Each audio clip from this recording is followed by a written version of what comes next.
Hey guys, இந்த எபிசோட்ல நம்ம டைரக்டர் சங்கர் டைரக்ஷன்ல உலகநாயகன் கமல்ஹாசன் நடிப்பில் வெளிவந்திருக்கும் இந்தியன் 2 படம் எப்படி இருக்குன்னு பார்க்க போறோம். அதுக்கு முன்னாடி இந்த சேனலை சப்ஸ்கிரைப் பண்ணாதவங்க சப்ஸ்கிரைப் பண்ணுங்க. அப்பதான் நான் போடுற வீடியோ உங்களுக்கு அப்டேட்டடா வரும். வாங்க வீடியோக்குள்ள போலாம். 1996ல வெளிவந்த இந்தியன் படத்தோட சீக்வல் தான் இந்த படம் எல்லாருக்கும் நல்லாவே தெரியும்.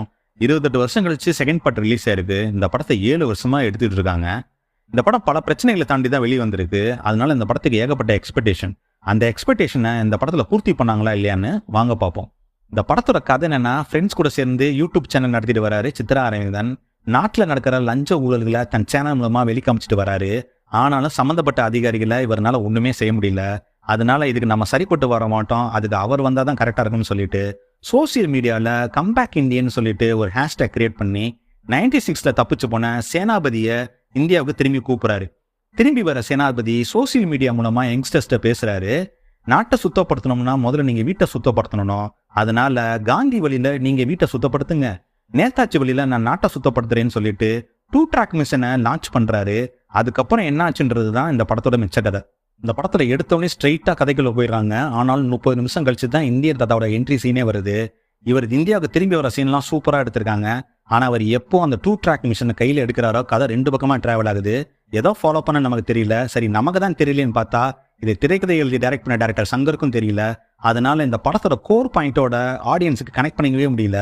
இவங்க என்ன பண்ணியிருக்காங்கன்னா, இந்தியன் 2 எடுத்துட்டு, அதாவது உண்மையான இந்தியன் 2 எடுத்துட்டு பட்ஜெட் பெருசானதும் ஃபர்ஸ்ட் ஹாஃப் மட்டும் எக்ஸ்டெண்ட் பண்ணி ஒரு படமா கொடுத்துட்டாங்க. அதுக்காக இவங்க டைம் ஃபில் பண்றதுக்காக சில சீன்ஸை ரிப்பீட்டடா எடுத்துட்டே இருக்காங்க. செகண்ட் ஹாஃப்ல ஒரு சேசிங் சீன் வருது.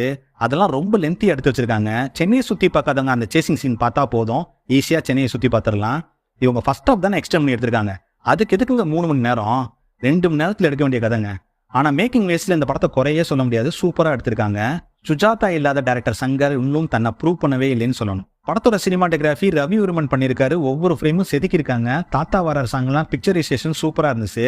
காலண்டர் சாங்கும் நல்லா எடுத்திருந்தாங்க. ஆனா இந்த சாங் மட்டும் ரேண்டி சினிமாட்டோகிராஃபி பண்ணியிருக்காரு. படத்தோட மியூசிக் அனிருத் பண்ணியிருக்காரு. பாடல்கள்லாம் ஓகே ரகம் தான். தாத்தா வர சாங் மட்டும் தேட்டர் வைப் நல்லாவே இருந்துச்சு.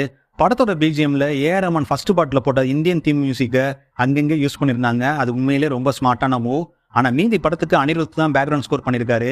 இவர் மியூசிக்ல பாபி சிம்ஹா பேசுற வசனம் கூட நம்ம காதுல கேட்க மாட்டேது, அந்த அளவுக்கு இறைச்சல்.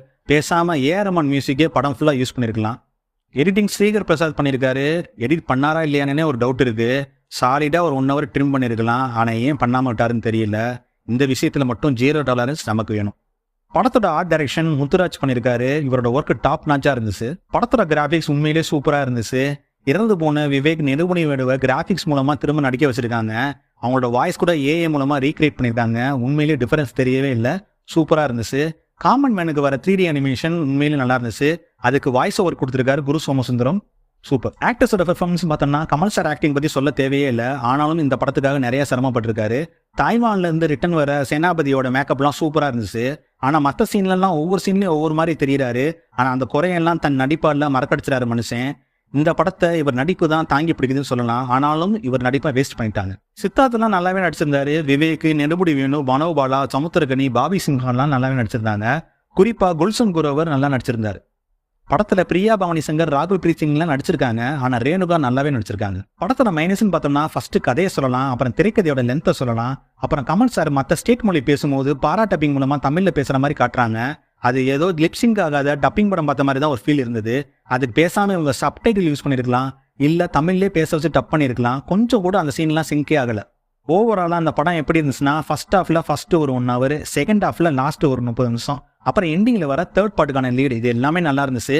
வெப் சீரிஸ் எடுக்க வேண்டிய திரைக்கதையை 3 மணி நேரமா படமா எடுத்து வச்சிருக்காங்க. ஆனாலும் சில சீன் நல்லா தான் இருந்துச்சு. கமல் சார் ஆக்டிங்காகவே இந்த படத்தை தாராளமா ஃபேமிலியோட தியேட்டர்ல போய் பார்க்கலாம். ஃபேமிலி ஆடியன்ஸுக்கு இந்த படம் செட் ஆகும். இந்தியன் 3 வார் மோட்லயாவது டைரக்டர் சங்கர் கம்பேக் கொடுப்பாரான்னு பார்ப்போம். இந்த படத்துக்கு நான் தர ரேட்டிங் 3 out of 5. இந்த வீடியோ பிடிச்சிருந்துச்சுன்னா லைக் பண்ணுங்க, ஷேர் பண்ணுங்க. உங்கள் கருத்துக்களை கமெண்ட் செக்ஷன்ல பதிவு பண்ணுங்க. இந்த சேனலை சப்ஸ்கிரைப் பண்ணாதவங்க சப்ஸ்கிரைப் பண்ணுங்க. மீண்டும் அடுத்த வீடியோவில் சந்திப்போம். நான் உங்கள் கான்கார்ட். நீங்கள் பார்த்து ரசித்தது சினிமா வித் கான்கார்ட்.